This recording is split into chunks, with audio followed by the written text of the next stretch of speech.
Olá.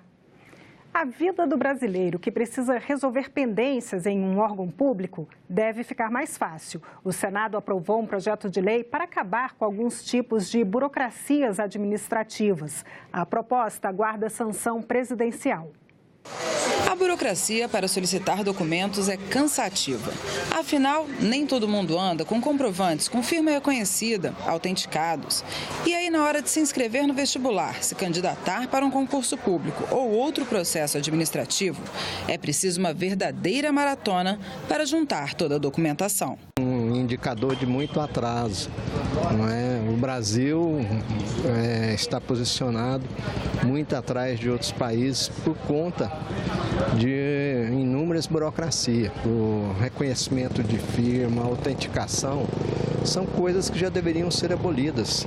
Quem está lá do outro lado nem sempre dá uma resposta certa. Você faz a papelada todinha, aí quando você chega no mesmo lugar que é para fazer a papelada, já tem outra pessoa atendendo, já tem outra burocracia, não é a mesma, está faltando um documento, aí você vai atrás daquele documento de novo.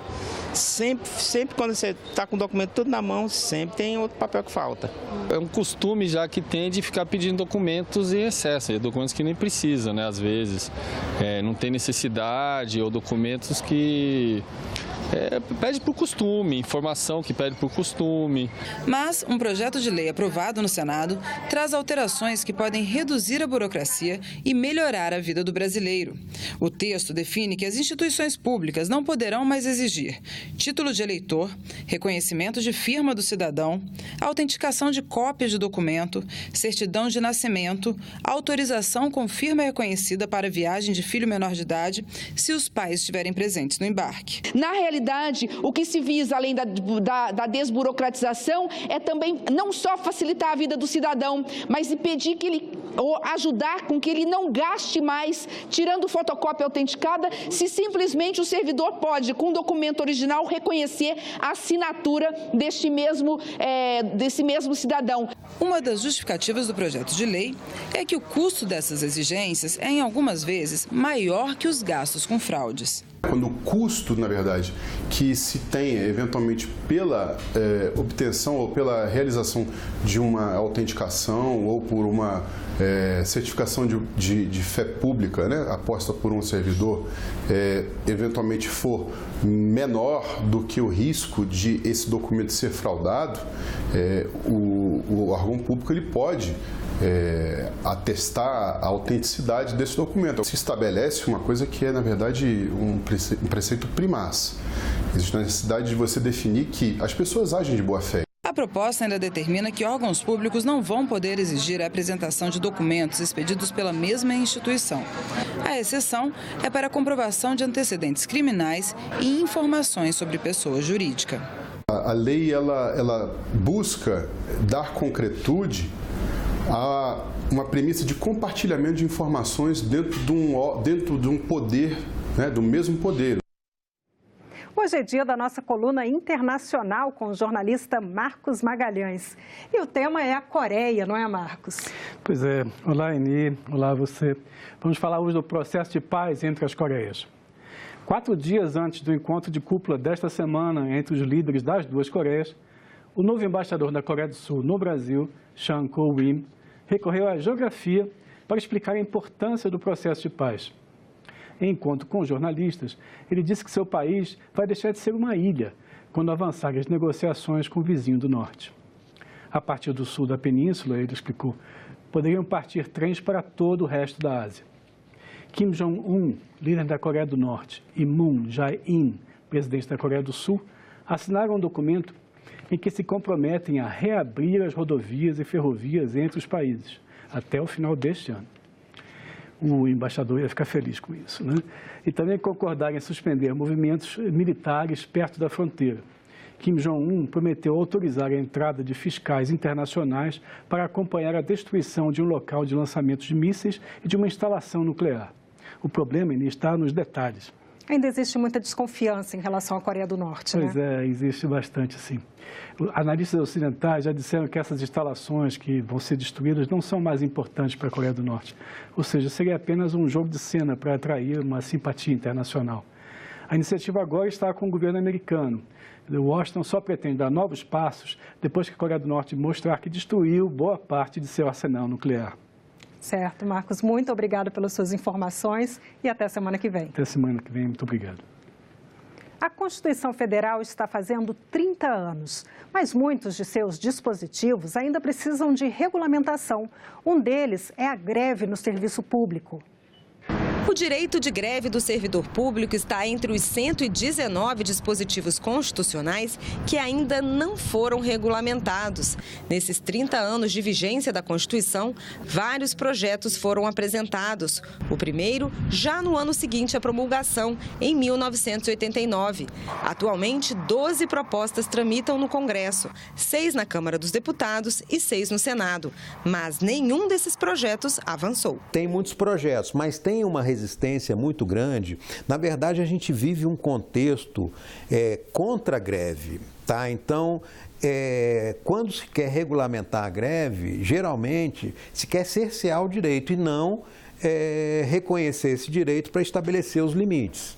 Tá? Os servidores públicos têm direito à greve porque a Constituição ela só proíbe a greve dos militares. Mesmo sem a regulamentação, as greves acontecem. E com a omissão do Congresso, o Supremo Tribunal Federal, após 3 sindicatos entrarem na Justiça, decidiu aplicar aos servidores públicos a lei de greve da iniciativa privada com algumas restrições. O Supremo Tribunal Federal deu uma decisão provisória, mandando aplicar a mesma regra da greve da iniciativa privada, mas que é muito difícil de ser aplicada no âmbito do setor público, porque no âmbito da iniciativa privada você tem a disputa entre o empregado e o patrão. No âmbito do setor público, não, você tem a disputa entre o servidor público e o poder público, mas lá na ponta tem o usuário do serviço público sendo prejudicado por essa greve. Tem que ser tratado diferente o que é realmente diferente, né? Nós, trabalhadores do setor público, né, é um trabalhador que presta serviço para toda a sociedade. Com a jurisprudência do STF para uma determinada categoria de servidores entrar em greve e a paralisação não ser considerada ilegal, é preciso, entre outras coisas, avisar a sociedade com antecedência. E se a atividade que for paralisada envolver necessidades essenciais, como saúde e segurança, esse aviso deve ser de pelo menos 72 horas antes do início da greve. Há também a obrigação de deixar um número mínimo de servidores trabalhando para não interromper serviços essenciais. Mas, para o subprocurador-geral do Trabalho, quando a questão é judicializada, os tribunais, em alguns casos, têm desrespeitado o direito de greve do servidor. Ele acredita ainda que a sociedade não aprova a greve no setor público. É uma espécie de criminalização dos direitos sociais, do direito de greve. Então, ninguém quer ser incomodado, né? A pessoa está ali, aí tem uma movimentação, vai chegar atrasada na escola para pegar o filho, vai chegar atrasada no trabalho, e aí as pessoas ficam com raiva, né? Porque elas não se identificam com aquilo que está acontecendo, né? Só que ela também é trabalhadora, ela vai precisar disso um dia ou já precisou. Então é importante que o trabalhador se conscientize de que a greve é um direito fundamental. Na coluna Constituição 30 anos de hoje, o ministro aposentado do Supremo Tribunal Federal, Nelson Jobim, apresenta uma proposta para reduzir excessos na relação entre os poderes legislativo e judiciário. A Assembleia Nacional Constituinte funcionou durante 2 anos, num contexto em que o Brasil saía da ditadura militar e o mundo ainda estava dividido pelo Muro de Berlim entre capitalistas e socialistas.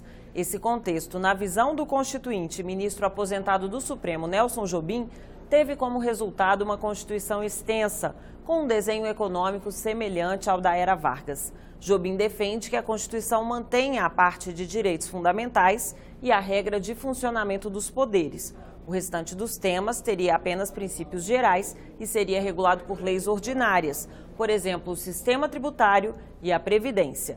Na visão dele, essas mudanças diminuiriam a judicialização e o ativismo do STF em assuntos que seriam da competência do Congresso. O argumento político é, saindo da Constituição, o Poder Legislativo retoma as condições de ele decidir sobre o tema com autonomia, e não dependendo de uma fiscalização do Supremo Tribunal. Conveniência na discussão do Poder Judiciário, discussão para o Senado e para a Câmara. Está havendo excessos? Está havendo excesso, não tenha dúvida. Como a política perdeu a sua capacidade de resolver os seus as suas divergências, então recorre ao Supremo e começa a trazer o Supremo para dentro do processo político. No início houve uma posição de contenção do Supremo, mas hoje não, hoje os ministros estão gostando. Roraima tem um dos menores eleitorados do país. O estado conta com pouco mais de 331 mil eleitores. No dia 7 de outubro, eles escolhem os ocupantes de 2 cadeiras para o Senado. Vamos ver quem são os candidatos. Roraima. Ângela Portela tem 56 anos e é formada em letras com especialização em educação de adultos. Já foi deputada federal e atualmente é senadora. Chico Rodrigues tem 67 anos e é engenheiro agrônomo. Foi vereador, deputado federal e governador de Roraima. Christian Santos tem 38 anos e é empresário. Júlio Martins tem 80 anos. Já foi vereador, prefeito de Boa Vista e deputado federal. Lourival tem 35 anos. É trabalhador da construção civil e disputa sua primeira eleição. Luciano Castro tem 69 anos e é economista. Foi deputado federal por 5 mandatos consecutivos. Messias de Jesus tem 56 anos e é especialista em gestão financeira. Exerce o 6º mandato de deputado estadual. Pastor Isamar Ramalho tem 55 anos e é formado em Direito. É pastor da Igreja Assembleia de Deus. Romero Jucá tem 63 anos e é formado em Economia. Já foi governador de Roraima e ministro. Exerce o 3º mandato de senador. Hudson Leite tem 55 anos e é empresário. Atualmente exerce o mandato de senador como suplente de Telmário Mota. Thelma Taurepan tem 45 anos. É professora do ensino fundamental e secretária do Movimento das Mulheres Indígenas de Roraima. Pela primeira vez na história, Santa Catarina tem mais de 5 milhões de eleitores aptos a irem às urnas nas eleições. É deles a responsabilidade de escolher 2 representantes do estado para o Senado. Conheça os candidatos ao Senado por Santa Catarina. Santa Catarina. Andréa Luciano Carvalho tem 46 anos, natural de Criciúma, é técnica de secretariado. Disputa uma eleição pela primeira vez.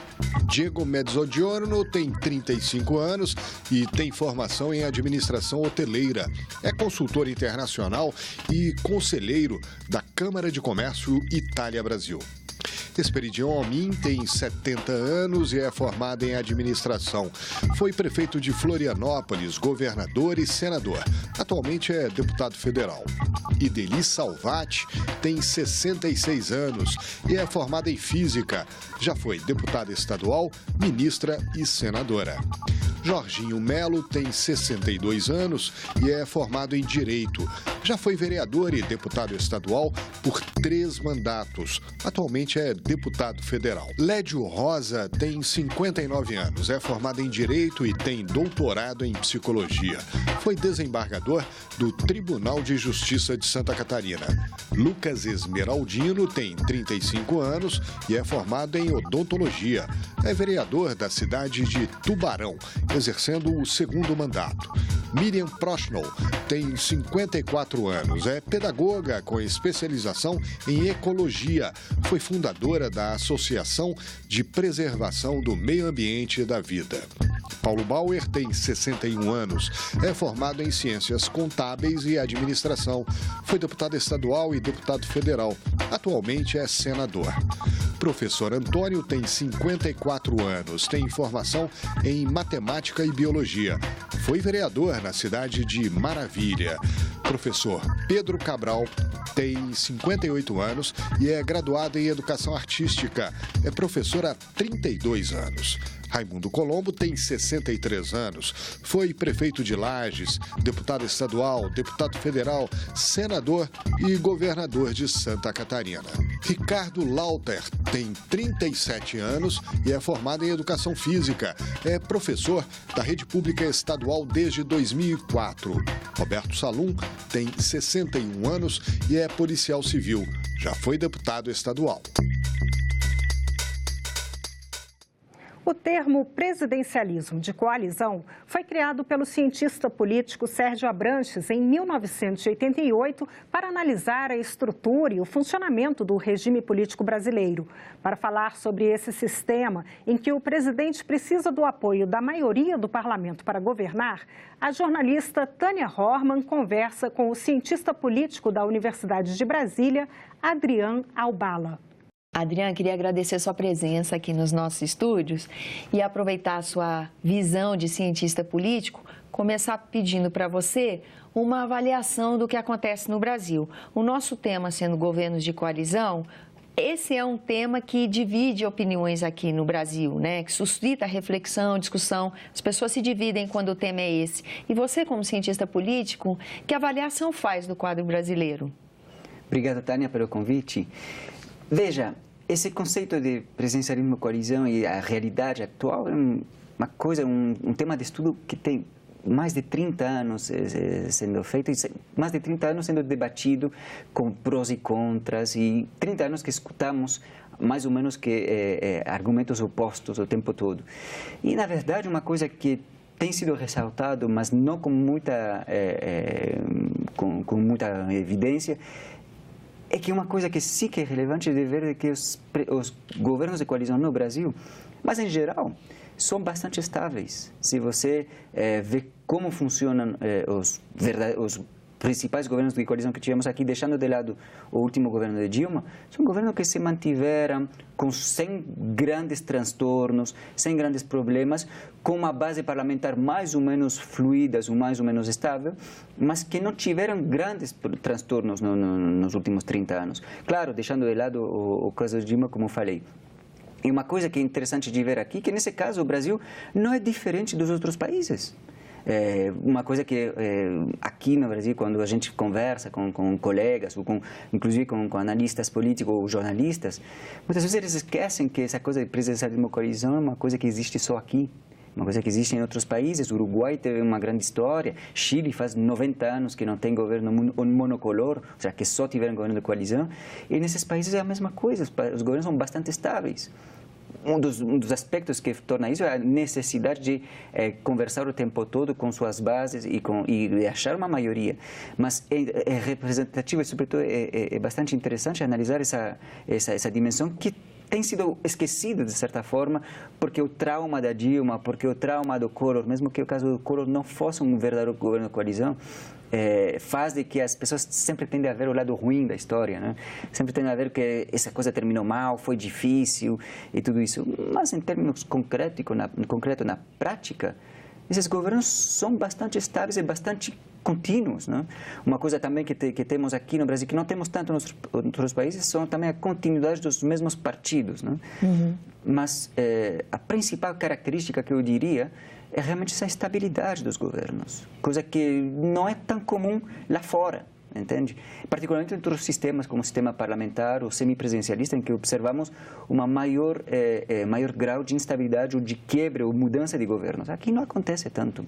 A questão dos partidos, como eles se convivem no Brasil, distorce essa possibilidade de coalizão? Então, tem duas temáticas lá no meio. Primeiramente, você mencionou com clareza essa coisa de tantos partidos meio que com dificuldade de identificar, torna já o sistema presidencial complicado, então o sistema parlamentar nem que falar, porque aí, com as mudanças o tempo todo de posição, tornaria a coisa mais complicada. Mas se a gente pensa no argumento na raiz, né, que esse argumento de que com o sistema parlamentar a queda do presidente, um presidente impopular, um governo impopular seria mais facilmente substituído. Não é traumático como é no presidencialismo. Exato, né? Basta de ter uma moção de censura e daí passamos a outro governo, sem necessariamente recorrer a novas eleições, mas basta de que se forme um novo governo. Efetivamente, no papel parece atrativo, não tem toda essa coisa, esse bafafá que eu vejo aqui. O problema é que, primeiramente, essa possibilidade poderia se tornar crônica. Observamos um caso na Itália em que tinha governos cada ano e meio, cada 2 anos.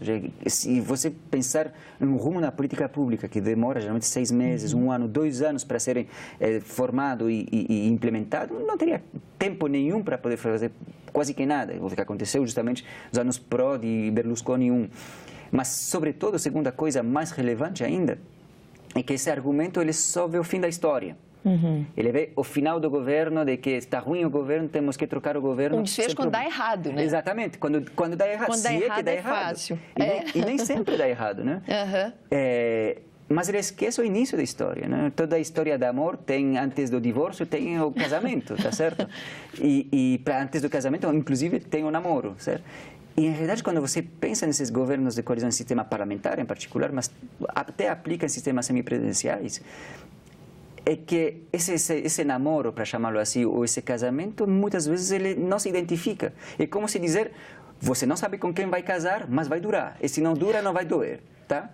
É um pouco assim, se você vê o que aconteceu na Itália, se você vê o que aconteceu na Espanha recentemente, em outros lugares, a incapacidade de formar governo, e ainda mais difícil, a incapacidade de prever quem ia estar no governo, torna ainda mais grave a relação com os partidos. Se você vota por um partido B, suponhamos, o PT, e que você não sabe com quem ele vai governar, e que, às fim das contas, você vê que ele faz um acordo e que ele governa com o PSDB, o DEM, talvez você não teria votado pelo PT, tá certo? E o que está acontecendo agora na Itália, o que aconteceu na Bélgica com certa frequência, o que pode ter acontecido também na Grã-Bretanha há uns 8 anos atrás e agora de novo, em que os eleitores que votaram por um partido não votaram por uma coalizão, senão que votaram por um partido.